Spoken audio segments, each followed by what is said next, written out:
जादुई शेर और गुफा का रहस्य। एक जंगल होता है, उस जंगल के अंदर एक शेर राजा होते हैं और शेर राजा बहुत ही ताकतवर और बहुत ही पावरफुल होते हैं। उनके पास तो बहुत सारी जादुई शक्तियाँ भी होती हैं। वह शक्तियाँ बहुत असीम और बहुत ही पावरफुल होती हैं। उन शक्तियों से जंगल पे वो राज करते हैं और सारी बुरी बुराइयों से इस जंगल को बचा के रखते हैं।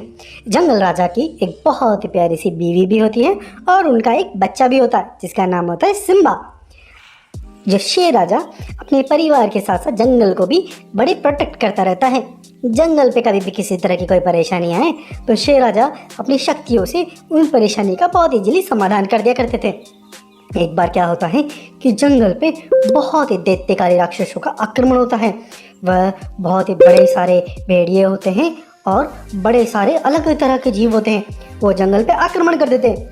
जब जंगल पे आक्रमण करते हैं तो ये बात जैसे ही राजा को पता चलती है तो राजा अपनी प्रजा को बोलता है, तुम सब चिंता मत करो, मैं तुम सब लोगों को बचा लूँगा। उन दैत्यकारी राक्षसों को तो मैं अभी समाप्त करके आता हूँ। तब वो भागे भागे वहाँ पे पहुँच जाते हैं। उन सब राक्षसी जानवरों को लोग बोलते हैं, अरे वो राक्षसी जानवरों, तुमने मेरे जंगल पे आँख उठाया, ये बहुत बड़ी गलती करी है। तुम्हारा आखिरी दिन अगर और आगे बढ़े तो चले जाओ यहाँ से।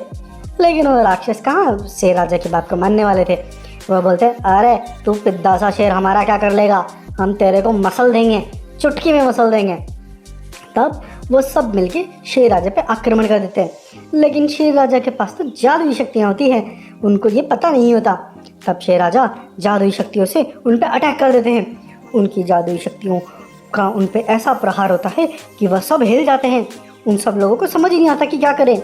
वह सब उठक उठक पटक पटक के गिरते रहते हैं, पड़ते रहते हैं और शेर राजा उनको बहुत बुरा मारता है। फिर कुछ देर के बाद वह सारे जानवर शेर राजा से माफ़ी मांगने लग जाते हैं। बोलते हैं, अरे शेर राजा जी, हमें माफ़ कर दीजिए, हम अब तुम्हारे जंगल में कभी नहीं आएंगे। तब शेर राजा को रियलाइज़ होता है कि ये माफ़ी के लायक नहीं है। इन्होंने दूसरे जंगलों को बर्बाद किया है, कई मासूम जानवरों को जान से मारा है। इन लोगों का भी समाप्त करना ही उचित रहेगा। तब शेर राजा उन्हें बोलता है, नहीं नहीं, तुम लोगों को अभी समाप्त करना ही पड़ेगा, नहीं तो तुम फिर किसी दूसरे जंगल में जाके दूसरे जानवरों को परेशान करोगे, मैं तुम्हें नहीं छोड़ूंगा। उसके बाद शेर राजा अपनी पूरी ताकत से उन सभी जानवरों पर अटैक कर देता है और उन सबको वहीं पे ख़त्म कर देता है। इस तरह से ये शेर राजा जी जंगल को फिर से प्रोटेक्ट करते हैं। लेकिन वहीं पे इन शेर राजा इन जो दैत्यकारी राक्षसों का जो राजा होता है उसको जब ये खबर मिलती है तो वह बहुत गुस्सा होता है। वह सोचता है, अरे इस शेर ने मेरे इतनी सारी सेनाओं को समाप्त किया, मैं उसे नहीं छोड़ूंगा। उसके पास जादुई ताकत है तो क्या हुआ, मेरे पास भी बहुत सारी जादुई ताकत है, मैं उन सब का इस्तेमाल करके इस शेर को ख़त्म कर दूंगा। तब वह भी भागा भागा उस जंगल में आता है और उस जंगल में तो अपनी जादुई शक्तियों से वो चारों तरफ आग लगा देता है, चारों तरफ नष्ट व नाबूद करता है, पेड़ उड़ा देता है, जानवरों को भी वो मार देता है। इस तरह से आगे बढ़ता हुआ जाता है। उसकी इतनी भयंकर ताकत से पूरा जंगल हिल जाता है।